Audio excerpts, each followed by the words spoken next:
ஆளாளுக்கு கல்யாண வீட்டுக்கு போகிறேன் சடங்கு வீட்டுக்கு போகிறேன்னு கிளம்பிட்டாங்கன்னா நம்ம ஹோட்டலுக்கு போகலாம் பிள்ளைல கூட்டுன்னு சொல்லி கிளம்பியாச்சு. காலை வைக்க இடம் போகிற கனி வெடிக்கும் போது சரவடியை கொண்டு போட்டிருக்கானுங்க. பஸ் ஸ்டாண்டில் பஸ்ஸுக்கு வெயிட் பண்ண அந்த பிரியாணி வாசனை வர மூக்க தொலைக்குது. ஒரு வழியாக ஹோட்டலுக்கு போயாச்சு. நம்ம நேரமானமோ ஞாயிற்றுக்கிழமை அதுமா ஒரு ஹோட்டல் இல்லை தெரு தெருவா கடையாக அலைஞ்சு ஒரு ஹோட்டல் இல்லைன்னு வந்துட்டோம் வெளியே. கடைசியில் நம்ம நேரத்துக்கு ஒரு ஹோட்டல் அமைஞ்சு போச்சு. நான்வெஜ் சாப்பிடலாம் நாட்டுக்கே மாதம் வரும்னு சொல்லி பிரியாணி சாப்பிட அங்கேருந்து இப்படி ஹோட்டலுக்கு வந்திருக்குமே. நீலாம் என்ன சொல்ல இந்த பிள்ளைகள் படுத்த பாடு அம்முட்டு நான் என்னத்த சொல்ல. அந்த பிரியாணியில் ஒழிஞ்சு கிடந்த லெக் பீஸு முட்டையெல்லாம் கஷ்டப்பட்டு கண்டுபிடிச்சி எடுத்து வச்சாச்சு. அதோட 65 வேறு வாங்கி வச்சுருக்கு. எல்லாத்தையும் வெளுத்து கட்டி இன்றைக்கி போனால் தான் நிம்மதியாக இருக்கும்.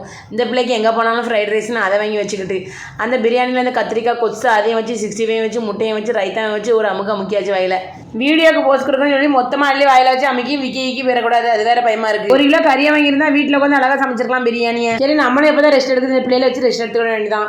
ஃபைனலாக அந்த பிரெட் அல்வாவையும் சாப்பிட்டு முடிச்சாது. அது வேறு நம்ம கண்ணுக்கு கொஞ்சோண்டு தெரியுது. சின்ன டப்பாலாக இருக்குது. என் சைஸில் அப்படி தானே இருக்கும் பக்கத்தில்.